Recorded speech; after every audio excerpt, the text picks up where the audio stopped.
Tisztelt honfitársaim! Anyaországiak, határon túliak és bárhol is vannak a nagyvilágon. Engedjék meg, hogy innen, Maconkáról, a legenda szerinti világ közepéről sok szeretettel köszöntsem Önöket. Abból az alkalomból, hogy a mai nap folyamán szeretnénk egy olyan felhívással Önök felé fordulni, aminek szeretnénk, ha minél többen ez év augusztus 20-án itt a kettős apostolja nagykeresztnél, mert múlt évben Szent István királyunk ünnep alkalmából dr. Bér Miklós püspökatya megáldott igen szép ünnepség keretében. Ez évben terveink közt szerepel, hogy ez a nagykereszt, mi úgy gondoljuk, jelképezi a jelenlegi anyaországot. A nagykereszt köré szeretnénk az anyaországban található 19 vármegyének és a határontól, a Trianon által elcsatolt 44 vármegyének egy olyan palóc stílusú kopjafát állítani, mely kopjafák tövébe minden vármegyéből földet hozunk. Ezt a földet 20-án ünnepi szentmise, istentisztelet keretében szeretnénk egységesen elhelyezni a kopjafák tövébe, jelképezve azt, hogy ezen a napon egyesül az anyaország a Nagy-Magyarország területével. Miért tartjuk ezt fontosnak napjainkban? Napjainkban, amikor annyira meg van tépázva a világ, meg van tépázva a magyar nemzet, én úgy gondolom, vallási, politikai, ideológiai, etnikai, faji hovatartozás nélkül szükségünk van arra, hogy összefogjunk, hogy szembe tudjunk szállni a nagyvilág gondjaival, a bajaival. Az 1000 éves történelmünk igazolta.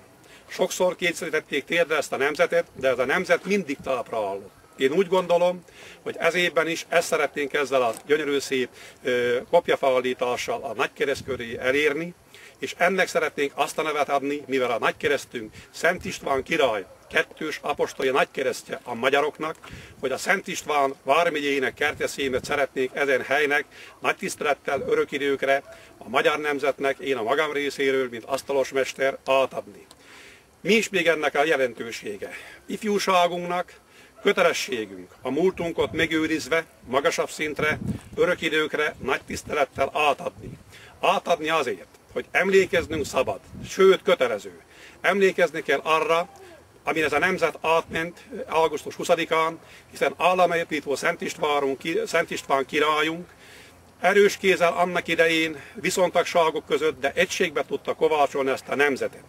Én végezetül azzal fejezném be még egyszer.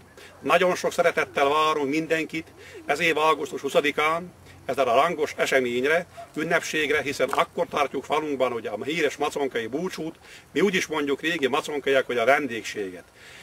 A felvétel során el fog készülni a felvételen az elérhetőségeink, mind e-mail cím, mind telefonszám.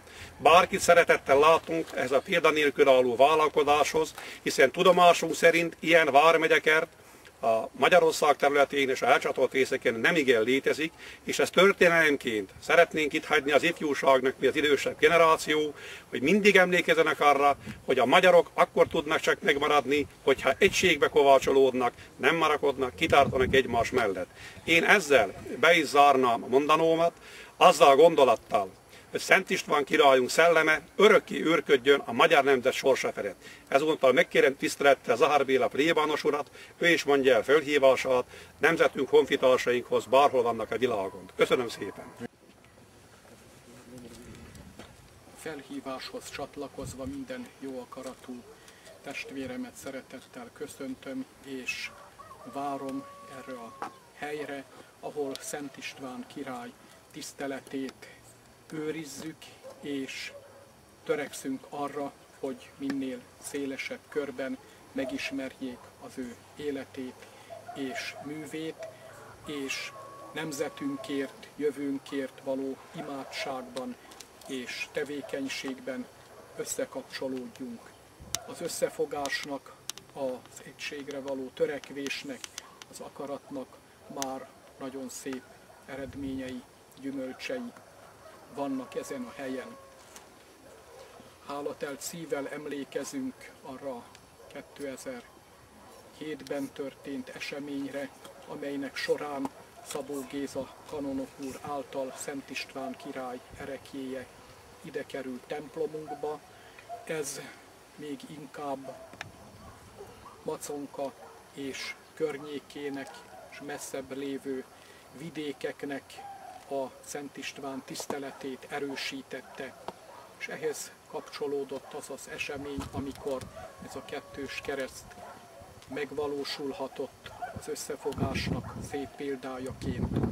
Most ez az esemény, amelyre készülünk, segítse azokat a jó akaratú embereket, akik vállalkoznak arra, hogy a vármegyéket fölkeresve elhozzák onnan az anyaföldet, és itt elhelyezik a kopjafák tövében a nevüket és emléküket, fölvéssük a kopjafára, hogy örök emlékezettül maradjanak meg, és segítsék az utánunk levő nemzedéket is abban, hogy nemzetünkért, a magyarságért való összefogás és cselekvés tudjon bennünket előrevinni és egységbe forrasztani. Számunkra igen kedves ez a hely, és ugyanakkor nemzetünk szentélye, Mátraverebélyi Szentkúti kegyhely, amely ugyancsak ősidők óta a boldogságos szűznek a tiszteletét hirdeti, és különösen ferences atyák áldásos tevékenységének köszönhetően az országhatáron kívül lévő testvérek is egyre többen jönnek el és keresik föl ezt a nemzeti kegyhelyet. Mi itt a kegyhely tövén vagyunk, szerényen ugyan, de Szent István király tiszteletét igyekszünk erősíteni, ahogy fölajánlotta nemzetét a nagyasszonynak.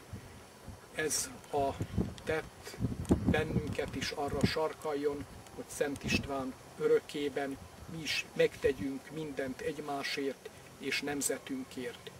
Ez a hely Szent István király tiszteletének az erősítését kívánja szolgálni, és aki ebben részt vállal, belekapcsolódik, az ő munkájával és erőfeszítésével nemzetünk talpraállásában, megerősödésében is részt vállal.